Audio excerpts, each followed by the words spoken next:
Okay.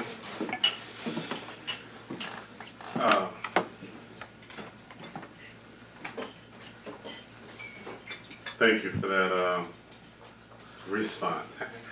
I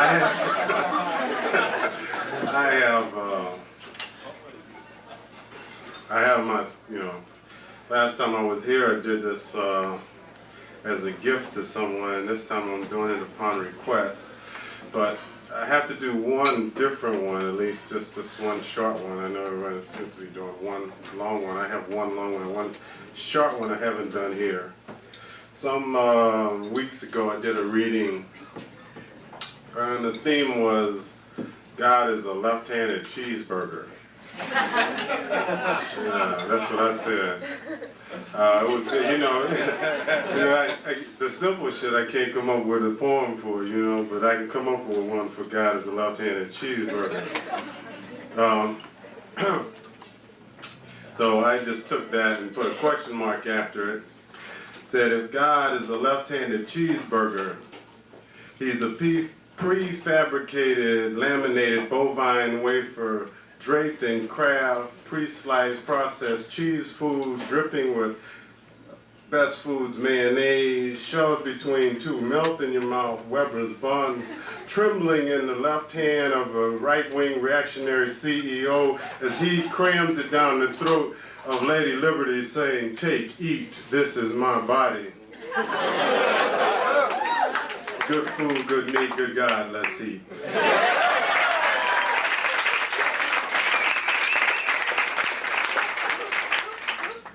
Anyway, that's... Okay.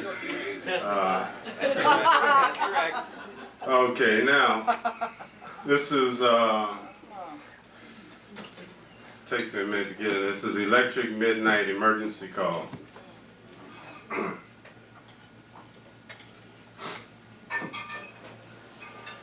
Having peeped the fraud of New Age mysticism, I have come full circle and danced among purple pyramids to the chamber music of suburban bathroom chemists. I am parasailing the synapses on an electrochemical cruise through tall cotton. I am out there, and the phone rings. Its axon is a pulsing, its cord is a pulsing axon to the real world. Its receiver is a volatile neural transmitter and a plastic explosive awaiting my touch. Gingerly I remove it from its cradle. The earpiece shatters, flooding my apartment with the sounds and scents of my mother's drunken poverty. Her terror looms huge and horrible just beyond the grasp of my rational mind.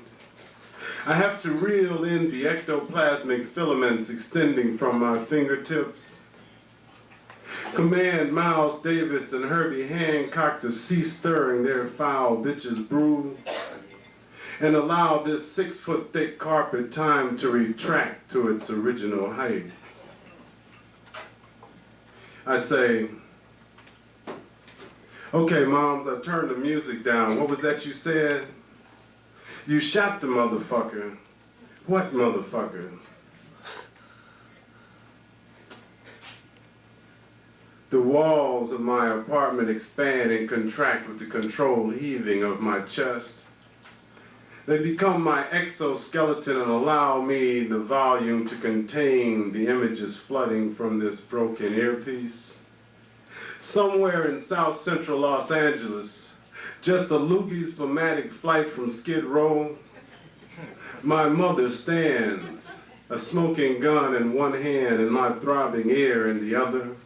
Her old man lies tossed and twisted on their filthy floor, dying from bullet wounds and being far too loud about it. He's oozing ancient, alcohol-saturated, indigenous American blood all over their worm-rotted floorboards, and I think, can't the septuagenarian motherfucker stop bitching long enough to die quietly? Hell, I didn't make that much noise when I got shot.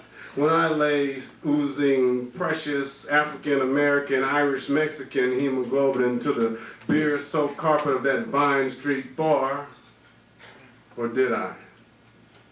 Mom says, "Shut the fuck up, bastard, I'm trying to get you some help." I say, "Did you call an ambulance, Mom? Did you call the police?" She says, "I tried, but I can't get through. Everybody's busy. Maybe you can get through up there in Hollywood. Have them send somebody down here before this old bastard dies on me." The colors in my apartment shift to red-hot awareness of LA's socioeconomic inequities. Those that most need help can't get it when they want it. The South Central Saturday night shootout was well underway, and many would be bleeding from newly torn buttonholes before the dawn shines its spotlight on the carnage. I lit a cigarette and inhaled the entire contents of my room. Sweat pours from my pores as rationality takes residence. I say, "Okay, Moms, put the gun out in the open and stay away from it. I'll call emergency as soon as I hang up. If you hear from somebody in 10 minutes, if you don't hear from somebody in 10 minutes, give me a call. If you do hear from somebody in 10 minutes, call me from the jailhouse when you get a chance." The Hollywood emergency operator asked questions to test my tenuous cool. Questions like, "Who are you and what's your involvement? And why didn't she call herself? And why didn't she call down there?" Through rapidly growing teeth and hair, I hip him to the ramifications of tax-based police protection and checkbook emergency service, then hang up. The rescue now in motion, I return to slow motion. I remove a slit stalagmite from my cavernous fridge, start that bitch's brew to boiling once again, climb back up into the bell of Miles's horn, and am myself blown away.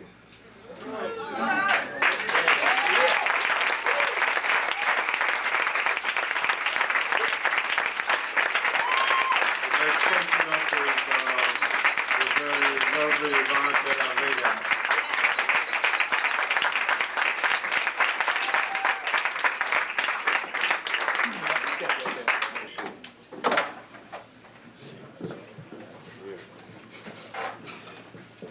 Hi. This is the first poem I wrote ever, and it was a request from Michael Lally and Eve. It's called "Everything Pink." Pull your hair over here, honey. I can't see it at all. On this side? No, back behind your ears. Back. Yeah. Would I like to stand like this, Marie? Thanks. All right. I closed my eyes and I became her size, and I walked through Barbie's dream house. A pink vanity, a large poodle named Prince, a king-size bed with dust ruffles, and outside a pink convertible. Pink. Everything pink. Boy blue, girl pink, everything pink. And when I opened my eyes, her head was torn off, and her body was somewhere around here. Ha, right here, I pick her up. She had nipples drawn on sloppily with a green marker, so her left nipple was higher than the right, and looking back, well, that's accurate. They didn't know what I knew. They just locked me in my room, beat me first, shut the door, and from behind it said something about Equus. I should have gouged her eyes out too, so she wouldn't have to suffer the sight of reality should her pink convertible happen to take the wrong turn through the east side, and she realized that her dream house was just a waste of space, and that the hip color was not pink, but every shade of gray. I should have given her gray nipples out of pity, but there was only green, and I thought it was good, green nipples being more real than no nipples. And I hoped and I prayed that when I grew up, my tits would be as big as Barbie's. I looked at myself. I had nipples.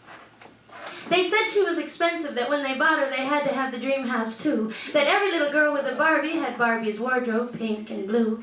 So I take Barbie's clothes off, put on her evening gown of gold and gold lame, gold spiked heels at the end of the longest legs I'd ever seen, and golden hair, long, straight, and beautiful. This is what I'm going to look like when I grow up. Ken rings the doorbell. He has on his tux. And now I gotta know now what the executives at Mattel look like on the top floors of their executive suites in downtown El Segundo, and do they wear tux to work? Louis Estrada. He worked at Mattel in the assembly line, not the high-rise, no, the hangar, building number 9. Louis was my big sister's friend from the borderline of the next barrio La Raza.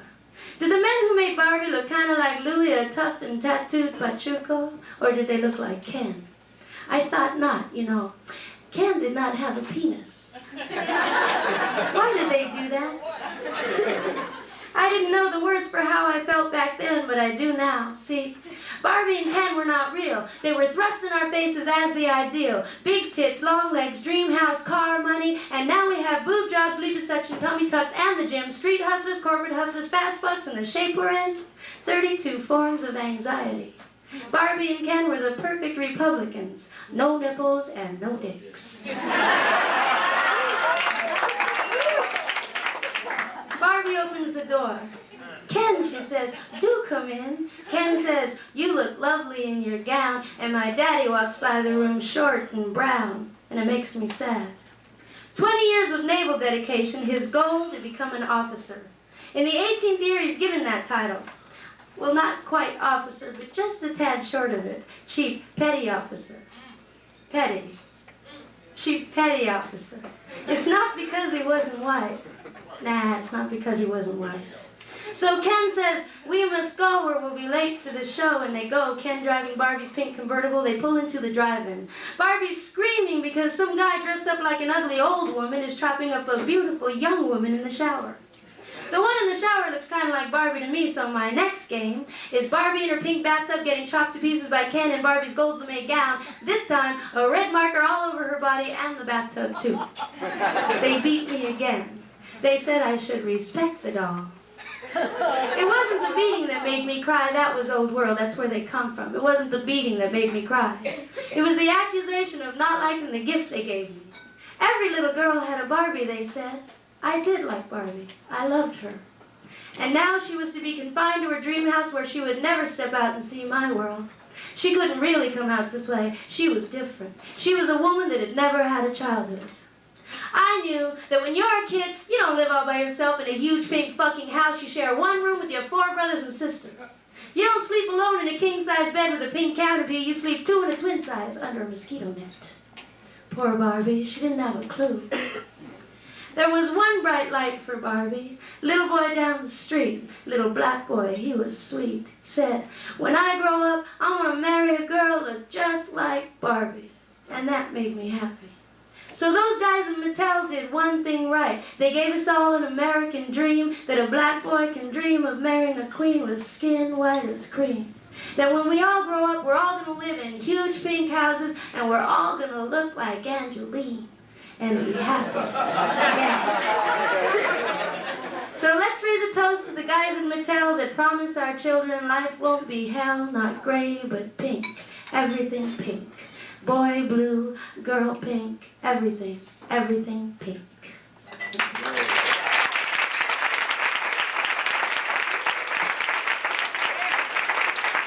the next poet is M.K. Harris.